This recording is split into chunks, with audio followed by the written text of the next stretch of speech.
Bonjour à tous et bienvenue dans cette nouvelle édition du Grand JT des Territoires. Voici tout de suite les titres de l'actualité. Au sommaire de ce journal, nous reviendrons sur la poursuite des blocages par les agriculteurs, que ce soit à Paris, à Lyon et toujours en province bien sûr. Nous nous rendrons à Beauvais sur l'autoroute A16 avec notre partenaire WEO TV. Et puis nous évoquerons la problématique juridique posée par ce que l'on appelle les cold cases avec le cas du meurtre de Marie-Thérèse Beaufanti, survenu il y a 27 ans dans la région de Grenoble. Son meurtrier, malgré ses aveux, ne sera pas poursuivi en raison, de la prescription des faits. Nous y reviendrons avec Télé Grenoble. La meilleure apprentie cuisinier de France est une Troyenne et étudie au CFA d'Auxerre. Elle a tout juste 19 ans. Une équipe de Canal 32 a accompagné Lily Rose Martens, c'est son nom, dans son quotidien de futur chef, vous verrez.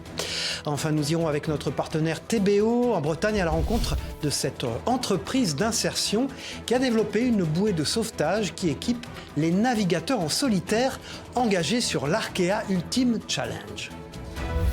Et puis pour commencer ce journal, malgré les annonces du Premier ministre, la colère des agriculteurs ne faiblit pas.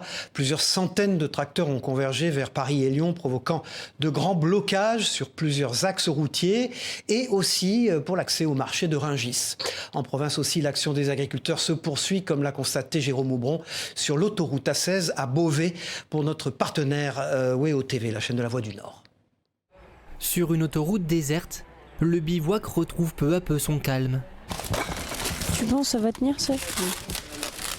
120 tracteurs viennent de quitter les lieux en direction de la capitale. Pas de répit pour les quelques agriculteurs restés sur place. Là, il y a donc le rangement à faire, puis après préparer le repas pour ce soir. Et puis du ménage quoi. C'est du boulot en fait. C'est du boulot, beaucoup de boulot, ouais. Depuis maintenant une semaine, près de 200 personnes se relaient ici nuit et jour pour assurer le blocage de l'autoroute A16 près de Beauvais. Quand vient le soir, certains rentrent chez eux, d'autres optent pour un lit de fortune comme cette bétaillère. Des conditions difficiles, preuve d'une volonté inébranlable. C'est pas ce qu'il y a de plus évident, c'est pas ce qu'on préfère. On préférerait être dans notre lit au chaud avec nos femmes, nos enfants, mais malheureusement, il n'y a pas le choix. Si on veut tenir le mouvement, c'est pas que partir la journée avec les tracteurs, c'est aussi être là la nuit pour tenir le camp. Une organisation rigoureuse où tout doit être pensé. Exemple avec l'eau potable, ressource indispensable mise à disposition par l'un des agriculteurs. C'est une grosse intendance. Et il en faut pour la vaisselle, pour la boisson, pour un peu tout, quoi. Donc celle-ci, elle vient d'où ? Là, elle vient de la ferme, c'est la même eau qu'on donne aux bêtes. De l'eau, mais aussi de quoi assurer les repas chaque jour.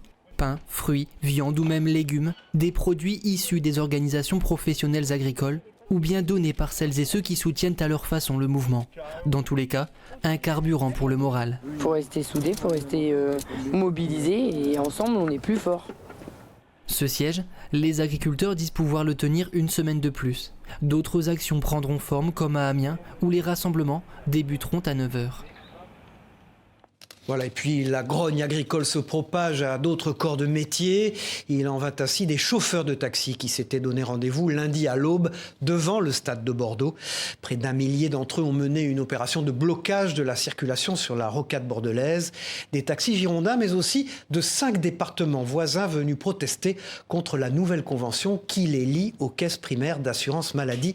Un sujet d'Alix Fourcade pour TV7, la chaîne du groupe Sud-Ouest. Michel Etchemendi a fait 3 heures de route pour arriver au point de rassemblement des taxis à 7h devant le stade Matmut Atlantique à Bordeaux. Pourquoi vous avez fait la route depuis Cambo jusqu'ici ? C'est juste pour défendre nos droits au travail et pour notre nouvelle convention de Sécu qu'ils veulent nous imposer. Comme lui, ils sont plusieurs centaines de conducteurs de taxis de la région à s'être donné rendez-vous pour mener une opération escargot toute la matinée sur la rocade bordelaise. Leur but, protester contre leur nouvelle convention qui les lie à l'assurance maladie et qui risque de réduire leurs revenus pour les transports médicaux. On est ici parce que la CPAM nationale de Paris a décidé, sans nous concerter, de nous faire des remises sur nos augmentations préfectorales et en plus de renégocier la remise que l'on fait déjà sur les transports médicaux actuellement.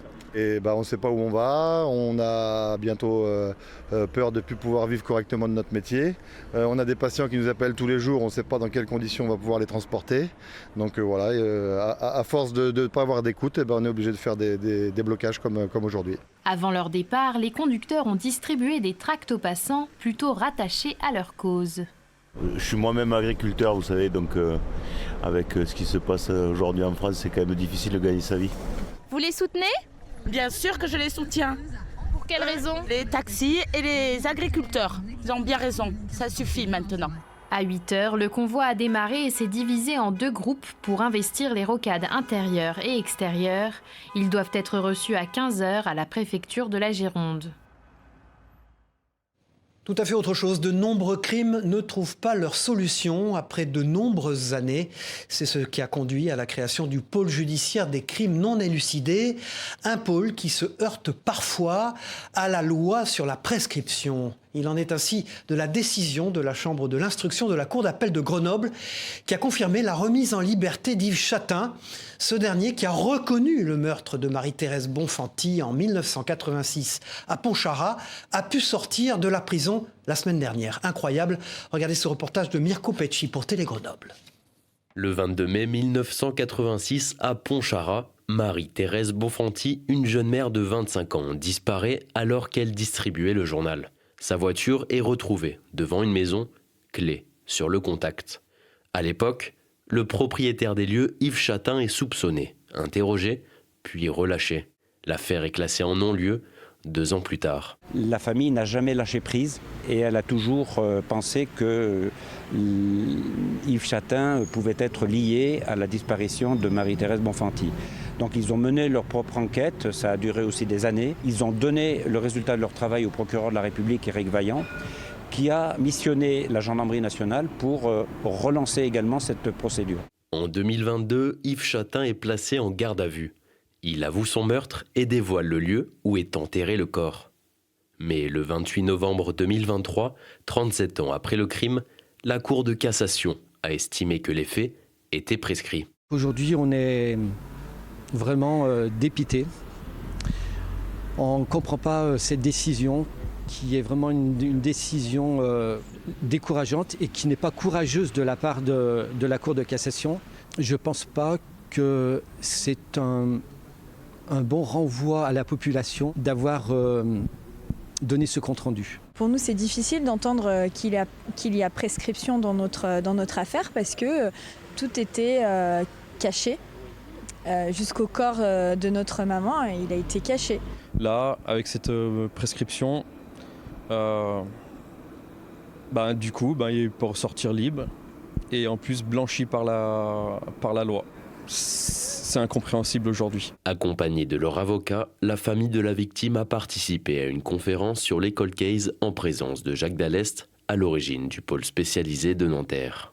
Le débat, c'est de savoir si le fait que l'auteur des faits du crime a dissimulé le corps constitue un obstacle qui a permis de suspendre la prescription. C'est-à-dire de considérer que c'est le jour où il révèle l'affaire que la prescription court. C'est un vrai débat parce que la famille a du mal à comprendre qu'on ne puisse pas juger quelqu'un qui a commis un crime. Le dossier sera réexaminé par la Chambre de l'instruction de la Cour d'appel de Lyon courant 2024. Voilà, et puis autre chose dans l'actualité, de nouvelles réductions de services liées à l'ouverture de travaux sur la ligne Paris-Orléans-Limoges-Toulouse provoquent un véritable ras-le-bol général entre Paris, Orléans, Limoges, Toulouse. Tout au long de cette ligne ferroviaire, la nostalgie du Capitole demeure. Ce train de grande ligne reliait Paris à Limoges en environ 2h50 jusque dans les années 80. Aujourd'hui, comptez 3h20, des annulations à n'en plus finir, des pannes quasi quotidiennes et un matériel totalement à bout de souffle. Pour cette à Limoges, Alain Druot a arpenté la salle des pas perdus de la gare des Bénédictins à l'écoute de passagers et d'élus qui réclament une vraie prise en compte de leurs difficultés dans la relation entre les territoires. Sur la ligne Paris-Orléans-Limoges-Toulouse, les rassemblements se succèdent depuis plusieurs années. Déclassements, abandons, casse du service rendu au public. Les usagers, syndicats et élus sont sur la même longueur d'onde. Les promesses de milliards qu'on a en ce moment, c'est des choses qui vont se voir dans 5 ou 10 ans. Donc ce ne sera plus le même ministre. Et en fait, on nous réannonce des milliards sur la ligne. Les travaux qu'il y a qui commencent la semaine prochaine, importants, là, c'est des choses qui ont été décidées avant que Clément Beaune soit ministre. Ça met Limoges à l'écart en fait de ce qui doit être l'avenir de notre territoire. Avec tous les élus et clairement avec nous. Des annonces en travaux, en nouveau matériel fixent un objectif de retour à un service décent en 2026. 2 années de travaux commencent dès à présent avec un service encore plus dégradé.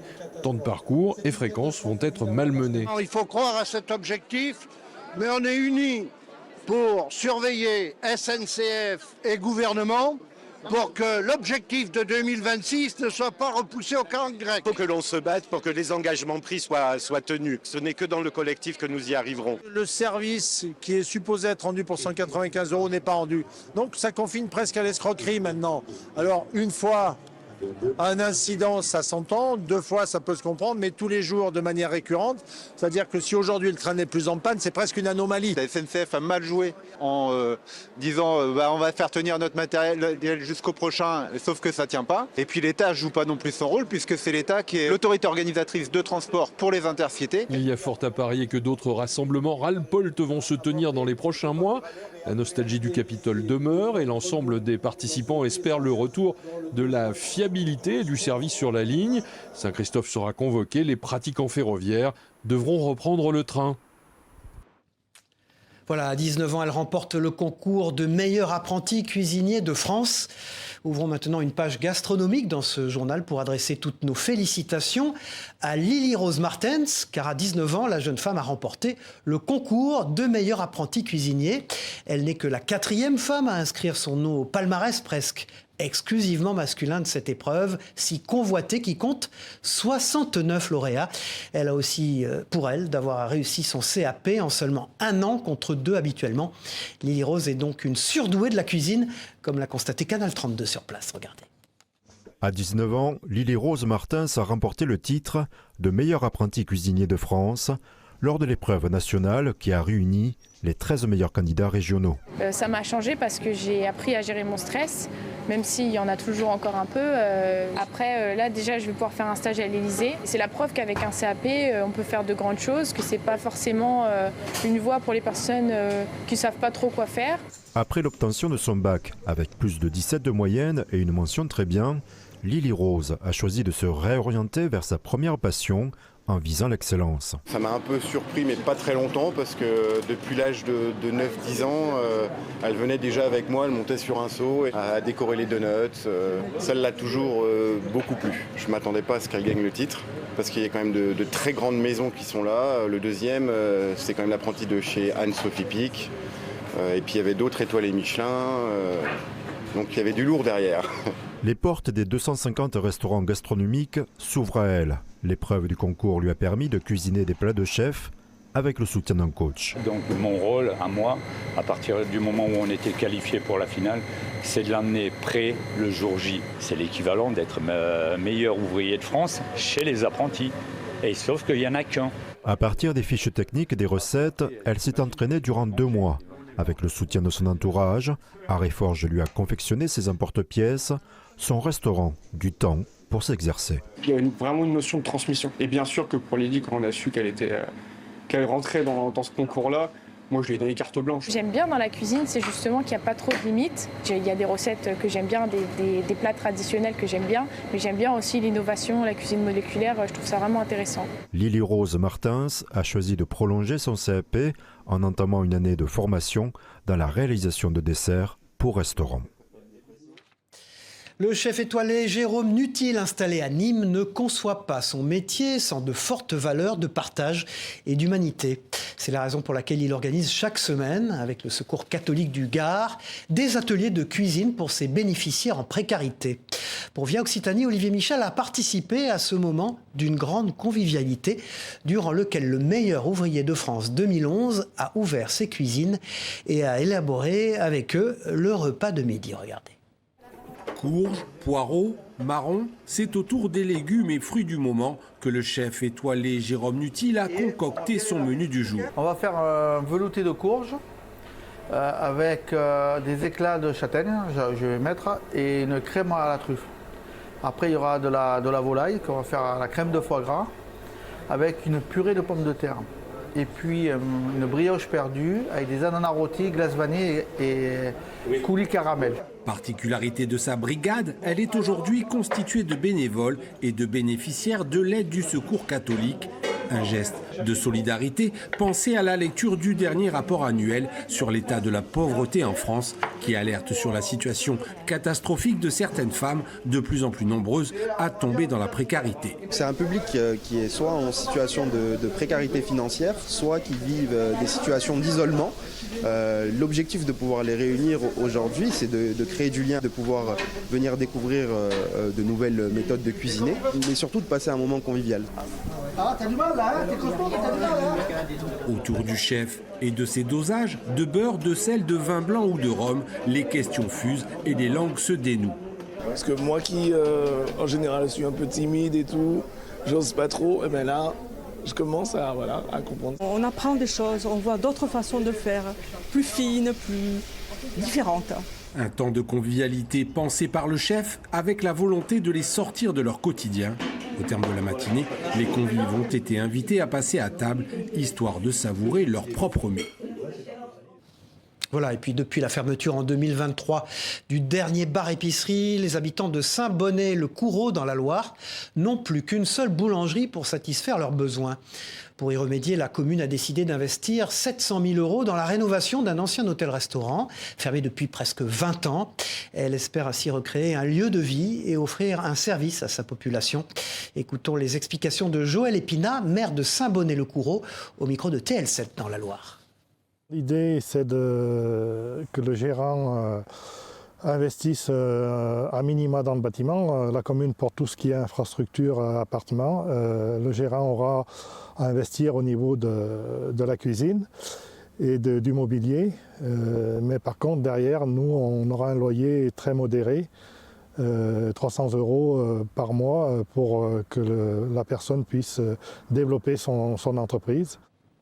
Voilà, et puis du côté des territoires d'outre-mer en Martinique, les jeunes Arlésiens habitant le village de pêcheurs de l'Aisance d'Arlé vivent une expérience originale en pratiquant l'anglais sur le terrain.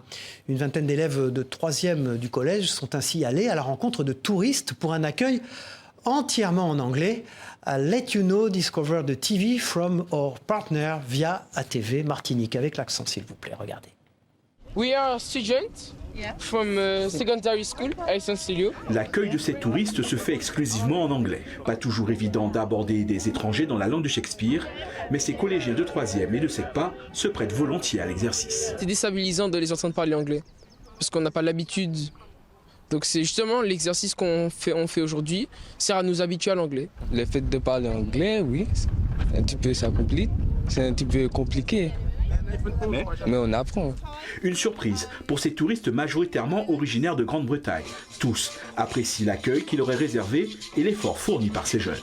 Absolument merveilleux. Nous avons visité de nombreuses îles, visité toutes les îles au vent et c'est notre dernière avant de rentrer chez nous à la Barbade. Et nous n'avons jamais eu un accueil comme celui-ci. Ils sont une vingtaine d'élèves à s'occuper de la réception des touristes.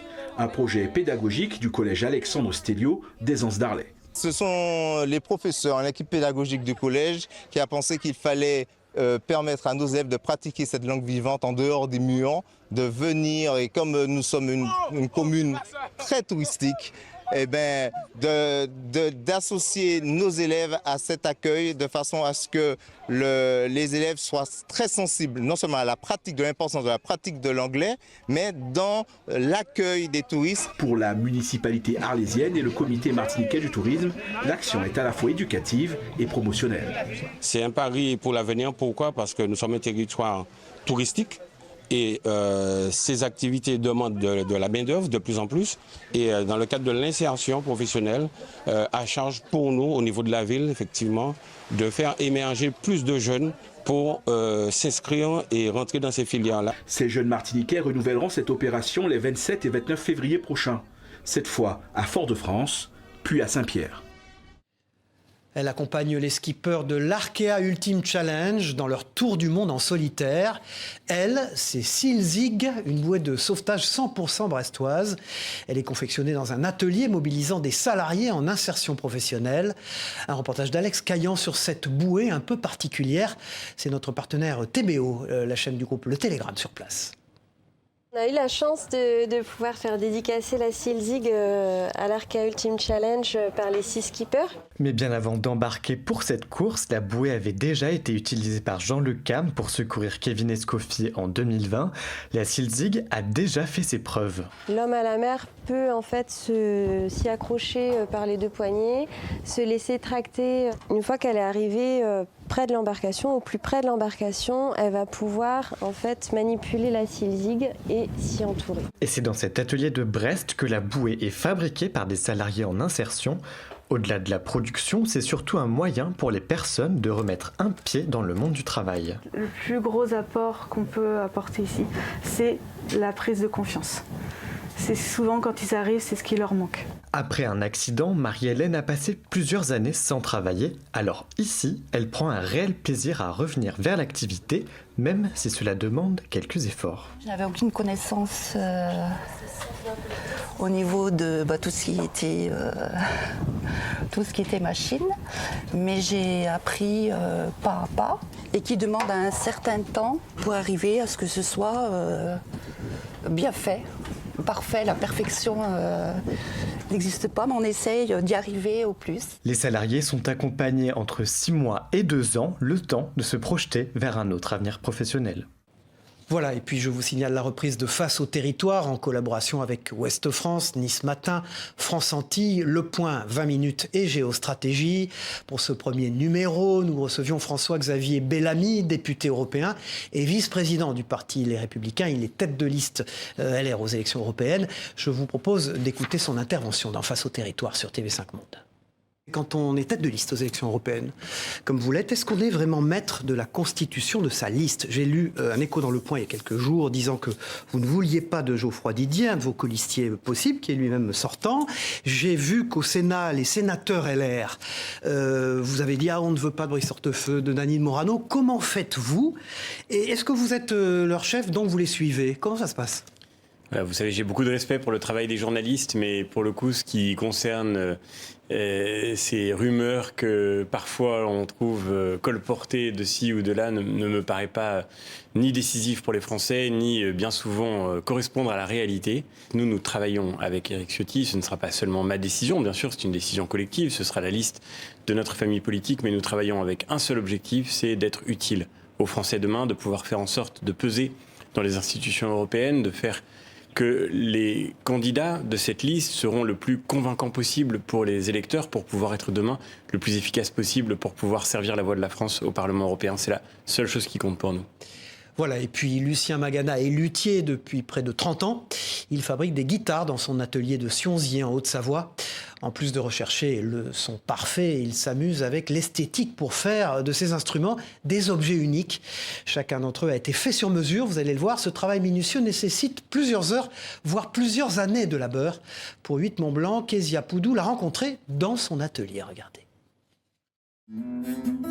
Avant d'être luthier, Lucien Magana est surtout passionné par la musique. C'est à l'âge de 13 ans qu'il découvre la guitare et plus de 60 ans plus tard, cet instrument de musique détient toujours une place importante dans sa vie. Je suis chanteur-guitariste. Donc quand on chante, la guitare c'est un instrument, on va dire presque favori parce qu'on peut l'emmener partout. Vous asseyez au coin d'une table, vous prenez une guitare et puis ça y est, c'est parti. C'est par passion qu'il a découvert ce métier dans les années 1990. Ne pouvant pas en vivre à 100%, il travaillait en parallèle dans une usine de décolletage. Aujourd'hui retraité, il continue de créer son instrument favori. Au total, il a fabriqué près de 80 guitares et voici la pépite de sa collection. Celle-là, elle est unique. Je l'ai présentée à Paris plusieurs fois. Et jusqu'à présent, personne ne m'a encore copié. Il n'y a pas d'ouverture. Il y a une double table et un double fond.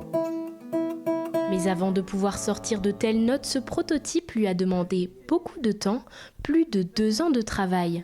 Les guitares plus traditionnelles nécessitent quant à elles près de 150 heures. Guitares classiques, folk, électriques ou encore même des ukulélés sont créés dans cet atelier. Sa clientèle étant avant tout composée de musiciens professionnels, la qualité se doit d'être irréprochable.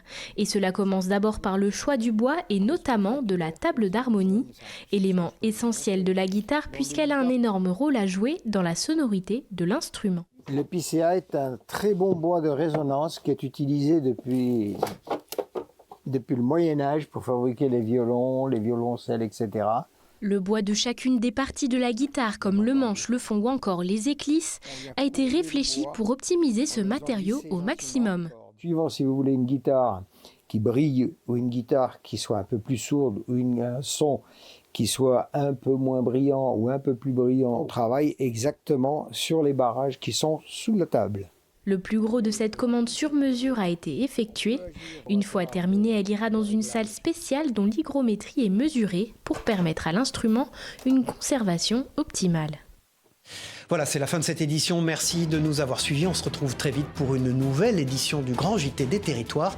Au revoir à tous, à bientôt.